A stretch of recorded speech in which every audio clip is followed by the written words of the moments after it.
আপনারা মুফতি দেলোয়ার সাহেবকে চিনেন? মুফতি দেলোয়ার সাহেবকে চিনেন? আমার যে আত্মীয় হয় জানেন, মুফতি দেলোয়ার সাহেব আমার আপন ভগ্নিপতি।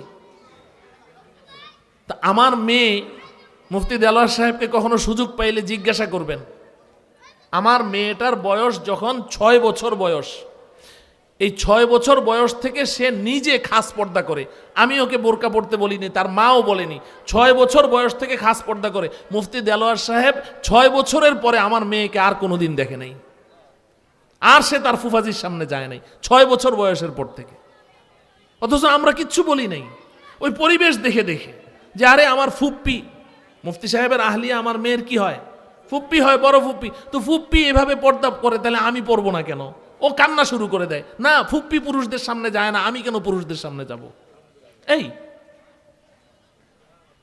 আরে ভাই, একটা সন্তানের উপরে নামাজ ফরজ হয় বালেগ হওয়ার পরে।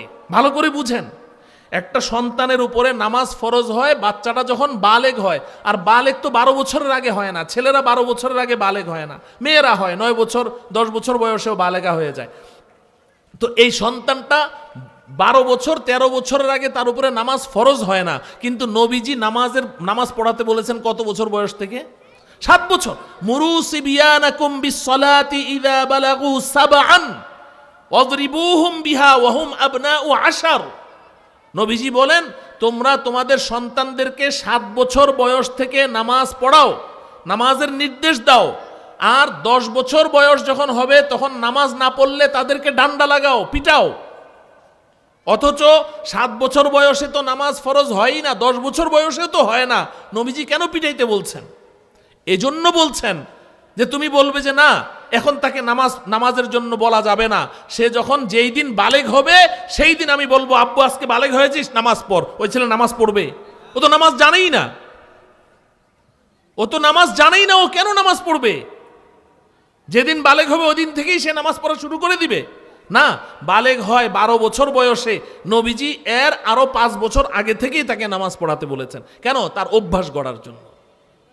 কিন্তু আজকে আমরা এগুলোকে কোনোই গুরুত্ব দিচ্ছি না, আমরা এগুলোকে বাড়াবাড়ি মনে করছি, আমরা এগুলোকে বাড়াবাড়ি মনে করি।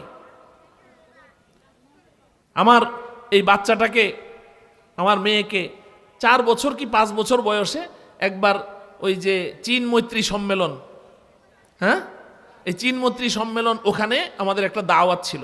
মুফতি দেলোয়ার সাহেব হুজুরের ভাই প্রফেসর ডক্টর আবু ইউসুফ সাহেব, ওনার মেয়ের বিয়ের অনুষ্ঠানটা ওখানে হয়েছিল, ওই চীন মৈত্রী সম্মেলনে। তো ওখানে গিয়েছি। তো আমার মেয়েটা বয়স হলো 4 বছর কি 5 বছর ওই সময়। তো ও তো একদম পুরা বোরকা টোরকা পড়া। তো ওখানে লবির মধ্যে হাঁটছি, এর মধ্যে আমাদের পরিচিত এক ব্যক্তি ইঞ্জিনিয়ার, তো তার মেয়েটাও, তার বয়সটা প্রায় 10-11 বছর বয়স হবে। ও এরকম একটা ওই যে এরকম এই কাটা একটা গেঞ্জির মতো একটা ইয়ে পরা আর হাফ প্যান্ট পরা হাঁটতেছে। তা আমাকে দেখে বলছে, হুজুর এটা কি একটু বাড়াবাড়ি হয়ে গেল না?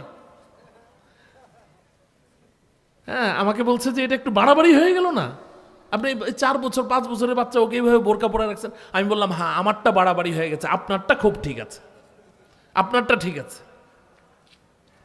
এই মেয়ে বড় হওয়ার পরেও এই ড্রেসেই থাকবে। এমন ড্রেস পরে যে বাবা মা হয়ে ওই মেয়ের দিকে তাকাইতে শরম লাগে। এগুলো কে কাকে বলবে বলেন? এগুলো কে কাকে বলবে? আমরা এইভাবে আল্লাহর দুশমনদেরকে এইভাবে অনুসরণ করে চলছি আর বলছি আমরা শান্তি চাই। আরে আল্লাহর দুশমন এই ইহুদি খ্রিস্টানরা, এই নাসারারা, তারা শান্তির মধ্যে নাই, তারা অশান্তির আগুনে দাউ দাউ করে জ্বলছে। ওদের বাহ্যিক যে অবস্থা, ওরা যে আমাদেরকে দেখাচ্ছে যে না আমরা খুব শান্তিতে আছি, এটা হলো সব অভিনয়। ওদের ভেতরে ঢুকে দেখেন, ওদের ভেতরে শান্তির আগুন দাউ দাউ করে জ্বলছে, অশান্তির আগুন, অশান্তির আগুন। ওরা শান্তিতে নাই। ও আমার প্রিয় ভাইয়েরা, ও আমার প্রিয় মায়েরা, বোনেরা, যারা আমার কথা শুনছেন, আজকাল 2টা চিন্তা আমাদের মাথায় কাজ করে। যারা পথভ্রষ্ট, 2টা চিন্তা তাদের মাথায় কাজ করে। একদল মানুষ মনে করে আমার প্রচুর সম্পদের প্রয়োজন, প্রচুর টাকা চাই, টাকার মধ্যে শান্তি। যার কারণে এই টাকার মালিক হওয়ার জন্যে সে তার ঈমানকে পর্যন্ত জলাঞ্জলি দিয়ে দিচ্ছে।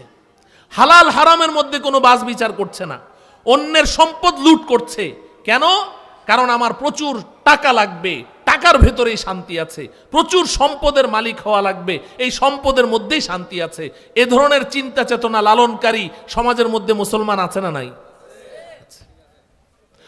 আর আরেক দল যারা যুবক শ্রেণীর, তাদের চিন্তা কি জানেন? তারা মনে করে শান্তি আছে আমার যৌবনের স্বাধীনতার মধ্যে,